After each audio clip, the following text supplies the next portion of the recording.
మహబూబ్ నగర్ జిల్లా కేంద్రంలో తీవ్ర విషాదం జరిగింది. కూతురుని చంపి తాను ఆత్మహత్య చేసుకుంద మహిళ. జిల్లా కేంద్రంలోని కొత్తగంజ్కి చెందిన యశోద 3 ఏళ్ల తన కూతుర్ని గొంతు నుమిలి చంపి తర్వాత ఉరివేసుకుని ఆత్మహత్య చేసుకుంది. ఈ ఘటనకు కారణం తల్లి మానసిక పరిస్థితి కారణమని కుటుంబ సభ్యులు అంటున్నారు. నెల రోజుల కిందట కుక్క తిన్న పల్లీలు తినడంతోనే రెబీస్ వ్యాధి సోకిందని భావిస్తున్నారు. ఈ ఘటనపై విచారణ చేపట్టిన పోలీసులు కేసును దర్యాప్తు చేపట్టారు.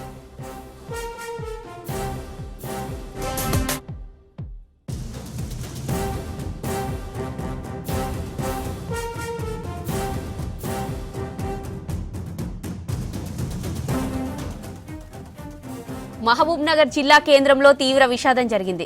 కూతురుని చంపి తాను ఆత్మహత్య చేసుకుంద మహిళ.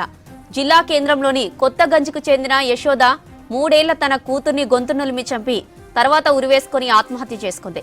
ఈ ఘటనకు కారణం తల్లి మానసిక పరిస్థితి కారణమని కుటుంబ సభ్యులు అంటున్నారు. నెల రోజుల కిందట కుక్క తిన్న పల్లీలు తినడంతోనే రెబీస్ వ్యాధి సోకిందని భావిస్తున్నారు. ఈ ఘటనపై విచారణ చేపట్టిన పోలీసులు కేసు దర్యాప్తు చేపట్టారు. నెలల ముందు ఇంటి కంపౌండ్లో పల్లీలు తర్వాత కొన్ని వస్తువులు ఆరబోస్తే దాన్ని చూసి కొన్ని కుక్కలు లోపలికి వచ్చాయి. ఆ కుక్కలు వచ్చేసి వాటిని తినడం వల్ల మా భార్య ఆ వస్తువులు కూడా మేము తిన్నాము. దానివల్ల నుంచి ఆరోగ్యం బాగాలేకుండా పోయింది, ర్యాబీస్ వచ్చింది. మేము 1-2 సార్లు చెట్టు మందు తినేస్తాము, వ్యాక్సిన్లు వేసుకున్నాము, అయినా కూడా మాకు తగ్గలేదు, చేయలేదు. ఆ అనుమానం ఇంకా పెరిగింది. కొంతమంది మాట్లాడడం వల్ల కూడా ఇంకా ఎక్కువ డిప్రెషన్లోకి వెళ్ళిపోయి ఏం చేయాలో దిక్కుదోచిన స్థితిలో ఇంట్లో ఎవరు లేని టైంలో పాపను చంపేసి తను హ్యాంగ్ చేసుకొని చనిపోయింది.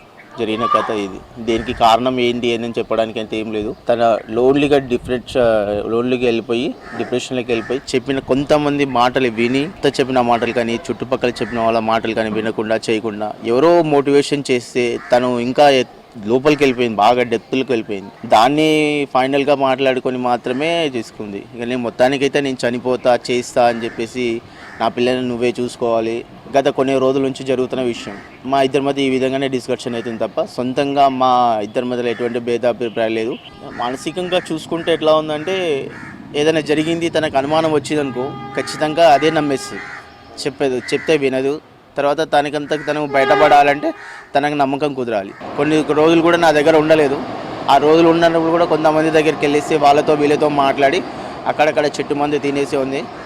ఆ పొయ్యి వచ్చిన తర్వాత కూడా తనకు మనసులోకి వెళ్ళి బయటపడలేదు. ఫస్ట్ పాపని ఏ విధంగా చంపిందో ఏమైందనేది తెలీదు. బెడ్ మీద పడుకోబెట్టింది, చంపేసి